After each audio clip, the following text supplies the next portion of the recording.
Gracias por esta presentación, es un placer estar con todos ustedes hoy. Y esta mesa es para saber más, o por lo menos para empezar a saber de los biosimilares y su estado de situación, de cómo, si los vamos a usar, si los estamos usando, consumiendo, si tenemos que tener cuidado o si tenemos que confiar mucho más en ellos. Así que vamos a empezar primero por la representante del Estado, Patricia Prea. Ella forma parte, es la directora, como dijo, es del Instituto Nacional de Medicamentos. Y quisiera que me cuentes muy brevemente, para todo público, qué son los biosimilares y hoy qué considera la ANMAT hoy a los biosimilares. Sí. Bueno, ¿se escucha, no? Sí. En principio, bueno, quería agradecer a ustedes la invitación hacia ANMAT para poder participar de esta mesa. Y bueno, después un poco de la conversación que tuvimos abajo, comentar que nos pareció muy interesante realmente cómo fue propuesto el tema de biosimilares en este evento. Uh-huh. Y lo digo porque, a propósito de lo que me estás preguntando, la regulación y la reglamentación de biosimilares ya tiene por lo menos 10 años que está en vigencia, ya sea a nivel internacional y también en nuestro país. Uh-huh. Y a pesar de estos 10 años que tenemos una reglamentación en biosimilares, creemos como Administración Nacional que todavía nos queda como pendiente continuar trabajando en algo que tiene que ver, creo yo, con lo que hace a la desmitificación de los biosimilares. Espera, antes de que pases a eso, yo diría, te pongo en una situación hipotética. Vos estás en un ascensor de estos edificios grandes de Catalinas que tenemos cerca y de repente alguien te pregunta, ¿usted trabaja en la ANMAT y qué hace? Y vos le decís, trabajo con biosimilares. Uh-huh. No sabe nada. ¿Qué le decís? ¿Qué son? Bien. Quería hacerte este comentario por lo siguiente, con este tema de la desmitificación y después te respondo concretamente. El tema de la desmitificación tiene que ver quizás con muchos aspectos o muchas cuestiones que en estos 10 años, a pesar de existir reglamentación, han quedado como pendientes en el aire, lo que hace y se traduce quizás en la poca confianza que se pueda tener en los biosimilares aún hoy.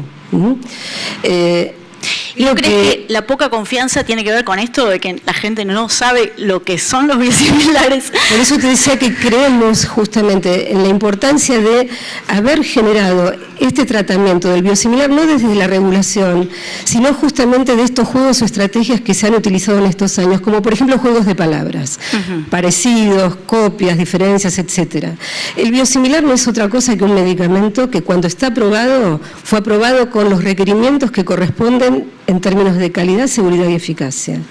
Si uno tuviera que hablar de un medicamento biosimilar, tenemos que decir que básicamente una empresa lo que ha hecho es ha cumplimentado con todas las etapas de investigación y de desarrollo y de la puesta en aprobación de un medicamento biosimilar.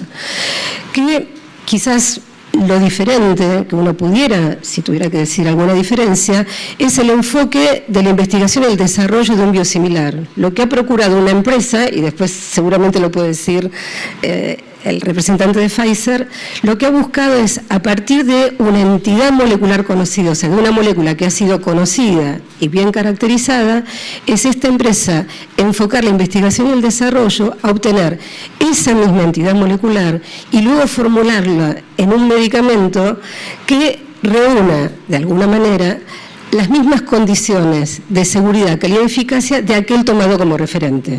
Uh-huh. Parece un juego de palabras, pero no lo es. O sea, un biosimilar tiene que haber llegado a tener la demostración de ser la misma entidad molecular que ha sido aprobada, o sea, el ingrediente activo farmacéutico, y luego ponerlo dentro de lo que es el medicamento que va a ser administrado al paciente, de manera tal que el comportamiento de ese medicamento sea igual en términos de seguridad, calidad y eficacia. No se busca similaridad de marcas, lo que se busca es similaridad de comportamiento. Uh-huh. Este nuevo enfoque que ha tenido la investigación y el desarrollo en biosimilares, lo que ha requerido en todo caso de la autoridad regulatoria, no es modificar los requerimientos de calidad, seguridad y eficacia. Lo que ha tenido que hacer cualquier autoridad regulatoria es ver cómo de pronto cuáles son los requisitos o la información que tiene que presentar este medicamento biosimilar para ser aprobado, para poder demostrar estos 3 requerimientos, calidad, seguridad y eficacia, buscando a ver qué herramientas son las que sustentan dicha información. ¿Se comprende?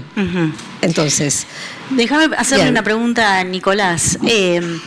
Hoy, ¿cómo ves en general el mercado mundial de los biosimilares y hacia qué enfermedades principales están apuntando? Empezando un poco por el rol de Pfizer. Pfizer está... Nuestro propósito es innovar para cambiar la vida de los pacientes y eso lo hacemos en 2 aspectos, ¿no?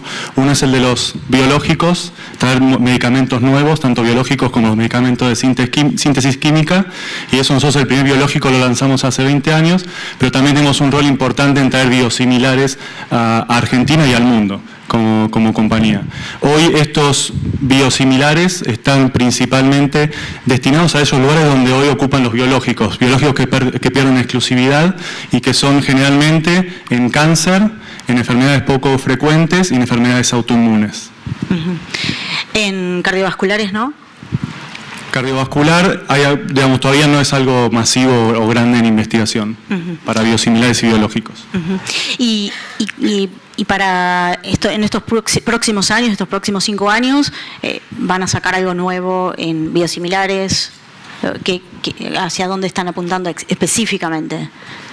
En Pfizer estamos apuntando a 2 áreas principales que son cáncer y enfermedades autoinmunes y ya tenemos 5 biosimilares en desarrollo, varios de ellos ya fueron aprobados en Estados Unidos, en Europa, incluso en Latinoamérica, y acá en Argentina ya tenemos 3 presentados en ANMAT, 2 que estamos presentando pronto y esperamos la aprobación a partir del año que viene. Y paso a Luciana Escático Peñalosa, que representa como la voz de los pacientes y sus familiares, ¿no? También con un trabajo muy activo desde la Fundación Más Vida y también la Federación Argentina de Enfermedades Poco Frecuentes.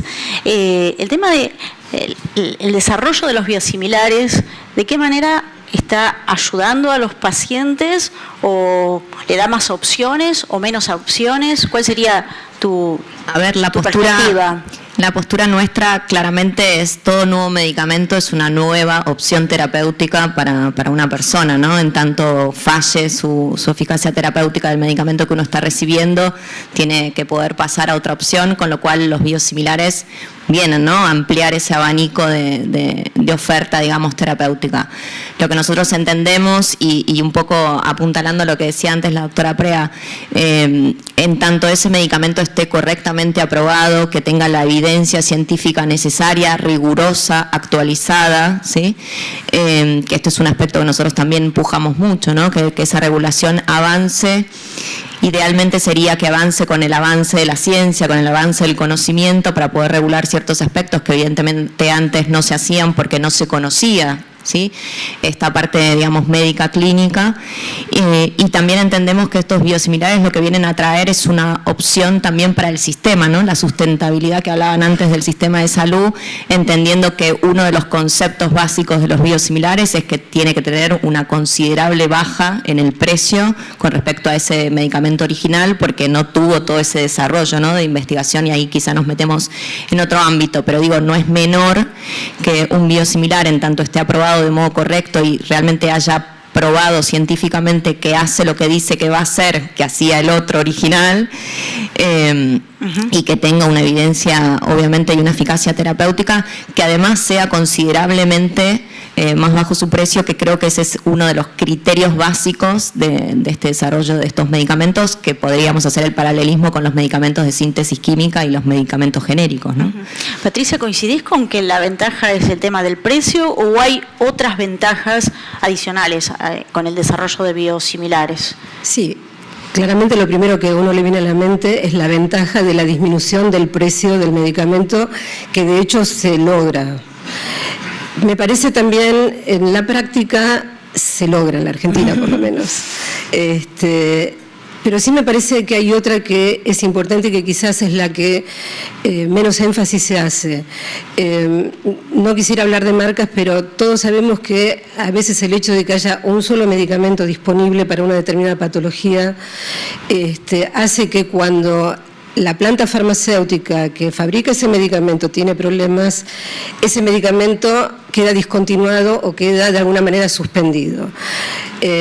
Perdón si tengo que decir alguna marca, pero bueno, claramente, por ejemplo, tenemos en los casos de Erwinaze, donde a nivel internacional hay problemas de producción y de poder entregar, con lo cual, por ejemplo, Oil and Mat juega un rol casi de gestión de asequibilidad de un medicamento que necesitan los chiquitos con leucemia por sobre todas las cosas, porque estamos hablando de que, por ejemplo, tenemos que estar haciendo malabarismos para que entren 40 unidades cuando a lo mejor tenés 120 pacientes que lo están necesitando. Creo que desde ese punto de vista, poder incursionar por el tema de biosimilares, y digo biosimilares porque no habría otra manera de poder desarrollar un medicamento biológico. Facilita el acceso a más personas a la atención, al cuidado. No estarías tan como encorsetado con la disponibilidad de una sola marca comercial, porque si algún problema sucede con esa planta farmacéutica, con ese medicamento, el paciente se queda sin medicamento. Eso me parece fundamental. Retomando un poco los beneficios, los biosimilares son biológicos, los biológicos son moléculas grandes, complejas, que en parte de la manufactura se usan organismos vivos. Entonces, ¿por qué no hablamos de copias en biológicos? Es porque es prácticamente imposible copiar la estructura idénticamente. Entonces, por eso se habla de biosimilaridad. Eso es biosimilaridad, que es básicamente que prueban que estos compuestos biológicos son parecidos al original, pero no dejan de ser, no son idénticos. Entonces lo importante es que trae un potencial beneficio, que es una vez que pierden exclusividad estos biológicos originales, pueden bajar los costos del sistema de salud al traer más competencia, y también lo que decía la doctora Prea, más disponibilidad de suministro. Y te pregunto, digamos, a mí como periodista, siempre me surge la pregunta, ¿cómo si por ejemplo, una empresa multinacional como en la que vos trabajás, ha trabajado en tratamientos biológicos, cómo se pone a desarrollar biosimilares que supuestamente compite con ese mismo producto? Es como... Dos razones. ¿Cuáles son las razones para hacerlo? Dos razones. La primera es que los biosimilares no son genéricos, son productos complejos de manufacturar. Entonces requieren competencias de biotecnología muy elevadas, que es algo que Pfizer tiene. Pfizer tiene experiencia haciendo biológicos de muchísimos años. Esa es la primera. Y la segunda es que en Pfizer no solo nos enfocamos en innovar, en traer productos nuevos, sino también buscar soluciones innovadoras para la sustentabilidad del sistema. Y por eso creemos que traer biosimilares, siempre y cuando se ponga al paciente en el centro de la decisión, es algo que puede traer beneficios en los costos y sustentabilidad del sistema. Y creo que hay tres áreas donde hay que pensar primero en el paciente. La primera es el tema de intercambiabilidad que estábamos discutiendo hace un rato. Como no son productos exactamente iguales, la respuesta y tolerancia en un paciente específico puede no ser la misma, ¿no? Entonces, si tenemos un paciente que, por ejemplo, hace un año que está en tratamiento por una enfermedad grave que logró tener una respuesta y una tolerabilidad importante, la pregunta es si cambiaríamos ese paciente por un biosimilar. Esa es la parte de intercambiabilidad. Y lo otro que también discutíamos son dos aspectos más. Uno es el de farmacovigilancia, cómo identificamos, ya que el perfil no es exactamente igual al original, cómo identificamos si este biosimilar presenta efectos adversos o la eficacia que tiene que tener. Entonces creo que es importantísimo que podamos identificar estos compuestos de los originales para poder tener la trazabilidad correcta. Y el tercero, que para mí es importante y compromiso también como Pfizer, es poner a disposición de la comunidad médica toda la evidencia clínica. En Pfizer estamos comprometidos a que todos los estudios clínicos y los resultados estén publicados en revistas de primer nivel para que esto pueda ser discutido por la comunidad médica. ¿Incluso los negativos? Los negativos incluso. Patricia, quería preguntarte con esto que él habla del tema del paciente. Una persona que está con una enfermedad poco frecuente o una enfermedad oncológica hoy, ¿tiene que preguntarle al médico lo que yo voy a consumir, lo que me van a dar, es biosimilar o no? ¿O qué cuidados, qué preguntas debería hacerle, digamos? Y vos como desde el Estado argentino, ¿qué le recomienda a los ciudadanos? ¿Tiene que preguntar si es un biosimilar? ¿Qué precauciones? Bien, empiezo por tu pregunta, para que no quede como que prefiero discutir otra cosa previamente. Recién lo estábamos hablando, todo paciente tiene derecho a tener toda la información respecto de lo que se le prescribe, sea biosimilar, sea innovador, o sea cuando le cambian un tratamiento, aunque no sea de un innovador a un biosimilar, de un innovador a otro innovador. El derecho del paciente lo tiene siempre. Y en ese sentido, ANMAT está comprometido, y recién lo estaba comentando, a iniciar campañas que tengan que ver justamente con temas de dar mayor información respecto, en principio, de los biosimilares, pero de los biológicos también. ¿Y cómo lo va a hacer? Porque la campaña, en general es bastante resistente el ANMAT a dar información a la población. Por eso estaba comentándote, en realidad la idea es tratar de armar reuniones públicas con asociaciones o sociedades científicas de profesionales, de pacientes y de familiares de pacientes y con la comunidad en general. O sea, parece extraño, pero hace rato que lo estamos pensando, y digo parece extraño porque muchas veces es como que algunas autoridades sanitarias puede asustar este tema de vincularse tan directamente, pero la experiencia que tiene la ANMAT, por lo menos con ustedes, ha sido muy fructuosa. La idea es que en la página web puedan encontrar toda la información, por eso es que estamos trabajando también con documentos dirigidos a profesionales, a los pacientes y también a obras sociales.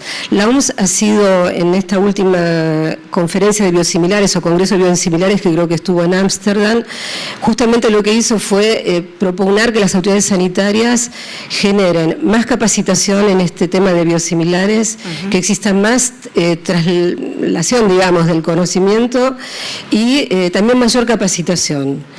De manera tal que si vos me preguntás si un paciente debería o no conocer si lo están tratando con un innovador, un biosimilar, yo creo que el paciente siempre tiene que tener derecho a saber qué es lo que le están administrando.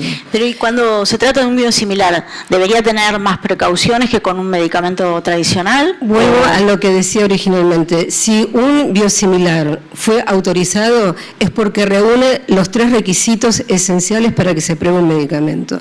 Y ahora voy un poco a lo que decía Nicolás. En la Argentina, quizás no ocurre en otros países del mundo, cualquier medicamento biológico está permanentemente y completamente bien trazado. Primero, todos entran en el sistema de trazabilidad, donde uno puede saber con el código que se utiliza hasta la unidad del medicamento y del lote y dónde ha sido distribuido. Por otro lado, el sistema de farmacovigilancia obligatoriamente indica que tiene que informarse marca comercial, la concentración, el número de lote y fecha de vencimiento. O sea, no es que solamente se dice estamos utilizando tal cosa. Y por otra parte, obligatoriamente, y es mandatorio, cada vez que se aprueba un biológico innovador o un biosimilar, se le asigna una obligatoriedad de tener un plan de gestión de riesgo y la obligación de presentar cada 6 meses los informes de urgentes de seguridad. Con lo cual, si estamos hablando de si sería posible o no identificar cada medicamento, te puedo asegurar que por lo menos en el sistema que tiene Argentina es así. Reconozco que en una reunión que hubo del Comité de Expertos en Estandarización Biológica de la OMS, lo que ocurre en Argentina no suele ocurrir en otras partes del mundo. No existe el sistema de trazabilidad, la farmacovigilancia no es tan estricta, de manera tal que a lo mejor no tienen obligatoriedad de dar tanta descripción ni datos del medicamento que ocasionó el evento adverso. Con lo cual probablemente este tema del BQ Qualifier, que es poder darle como una identificación extra al medicamento, puede ser a lo mejor necesario en otros países, pero en Argentina realmente no creo que para el paciente ni para la comunidad científica podría llegar a traer mayor información, no sé, que aportar algo. Lo que quería acotar es que justamente, y aprovechando el tema de esta mesa redonda, justamente los juegos de las palabras son los que nosotros tratamos de evitar. El parecido no es un término regulatorio. La copia no es un término regulatorio. El término regulatorio es biosimilar. Y mal que le pese a quien sea, el biosimilar es un medicamento que si está aprobado es porque reunió los requerimientos. Sí entiendo que Para el paciente es necesario que sepa, porque tiene que saber el biosimilar como tiene que saber un genérico, como tiene que saber cualquier medicamento que está siendo administrado. Desde ese punto de vista comparto, pero estamos hablando de biosimilares, no estamos hablando ni de copias ni de ninguna otra cosa.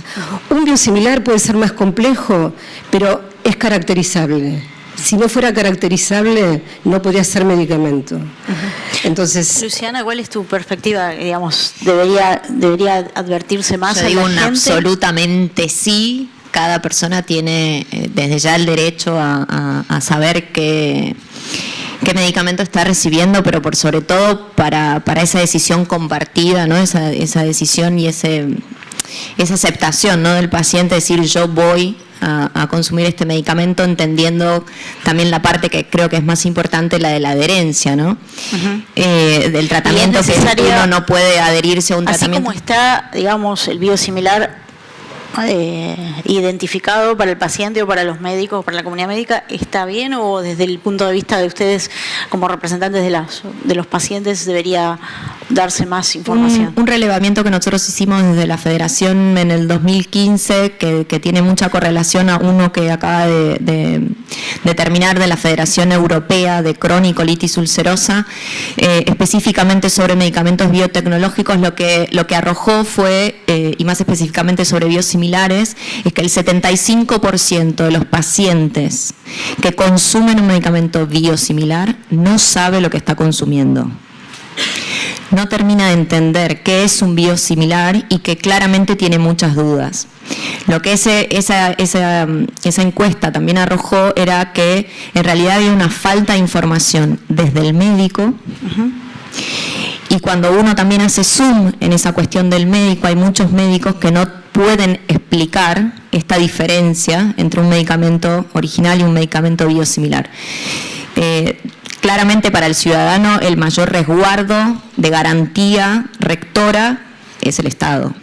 Tenemos que entender que si un medicamento está aprobado para la comercialización es que el Estado fue muy riguroso, y entonces entendemos que ese medicamento comprueba que es de calidad, seguro y eficaz. Ahora, también sabemos en la Argentina que el nivel de reporte de farmacovigilancia no es el deseado, está muy por debajo.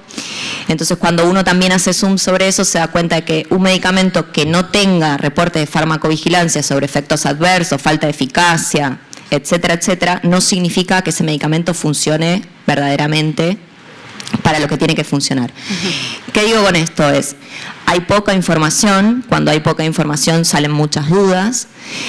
Siempre salen dudas cuando uno es paciente, evidentemente, y cualquiera de acá lo puede decir. Pónganse en una situación, no sé, de cualquier enfermedad, no vayamos a la más compleja, donde nosotros entendemos que claramente tiene que haber una información, donde la Federación, incluso a la ADMAT, el doctor Chiale le ha dicho una y otra vez que en los medicamentos biotecnológicos es necesario que los rótulos del packaging exhiban si se trata de un medicamento original o un medicamento biosimilar, pero no porque uno sea mejor que el otro o viceversa, sino simplemente para que uno rápidamente, si tiene algún efecto adverso, o incluso si hay una sustitución no médica, que lamentablemente esto en Argentina pasa y muy seguido, donde quien le distribuye ese medicamento cambia por diferentes cuestiones, y lo voy a mencionar como espacios grises, cada uno póngale el nombre que quiera, cambia ese medicamento. Y entonces, como decía antes Nicolás, cuando uno que tiene una enfermedad que le costó mucho tiempo llegar a una estabilidad terapéutica, está recibiendo un medicamento y a uno se lo cambian,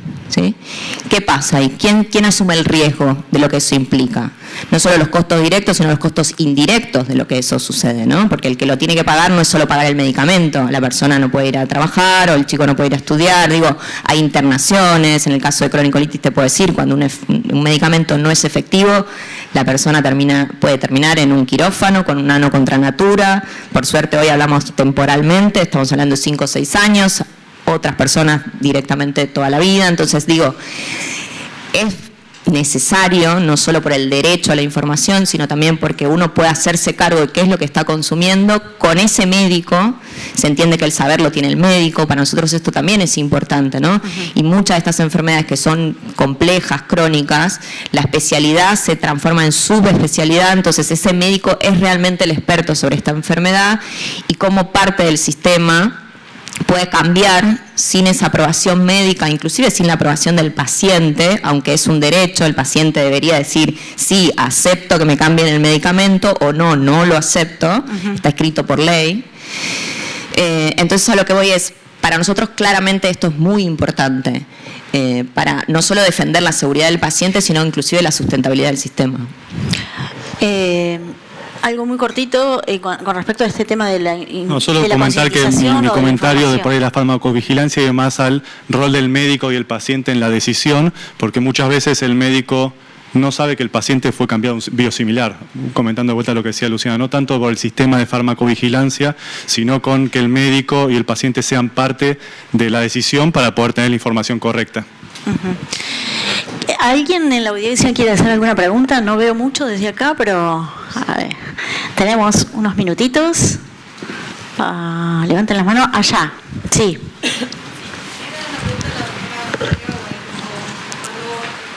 Un poquito más fuerte para que se escuche.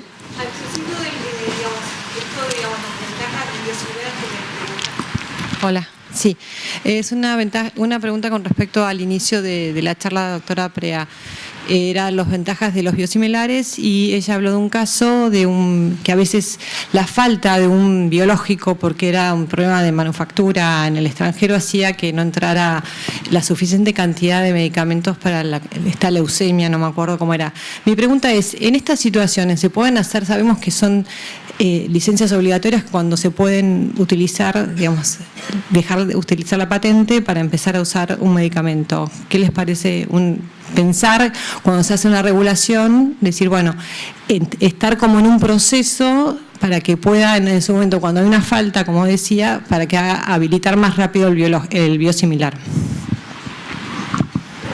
En realidad no comprendo muy bien cuál es la pregunta, pero lo que yo quise decir fue lo siguiente. Cuando se hablaba de la ventaja de poder desarrollar un biosimilar, es porque un biológico no podía ser similar a otro si no fuese desarrollado como el biosimilar. No sé si soy clara. O sea, si la entidad molecular ya existe, la única forma de poder desarrollarlo es a través de la biosimilaridad, porque la molécula ya es una entidad molecular conocida. Lo que quise decir es que más allá de el tema de precio, tiene que ver con esto, con no quedarte encorsetado en la disponibilidad de una sola marca comercial y que de pronto haya problema. Ha sucedido con medicamentos de síntesis también, la misma situación. Entonces, ¿qué pasa cuando de pronto vos, el paciente lo vas a seguir teniendo con la misma patología y con la misma necesidad, y de pronto esa necesidad no puede ser satisfecha, ya ni siquiera por un problema a lo mejor de calidad del producto, que dejó de existir, sino a lo mejor por un problema simplemente de no tener la capacidad productiva para ser aumentada en el exterior, que eso ocurre, y ocurre no solamente por ahí con bioterapéuticos, o sea, biotecnológicos, estamos hablando de BCG intravesical, estamos hablando de PPD, inmunosupresores, o sea, estamos hablando de un montón de medicamentos. Entonces, el hecho de que de alguna manera pueda existir una producción que de alguna manera nos dé esa sensación de tranquilidad, de que no nos quedamos con una sola marca comercial.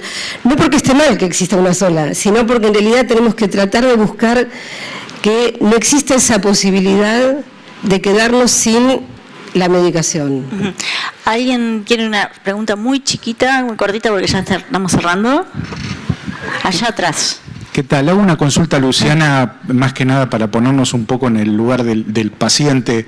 Por ejemplo, en Europa, que la información de los cambios de los procesos de manufactura es pública, la FDA no lo publica, ¿cómo hacen ustedes para informarle a la comunidad de pacientes que, por ejemplo, el principal anticuerpo TNF en 14 años cambió 22 veces su proceso de manufactura?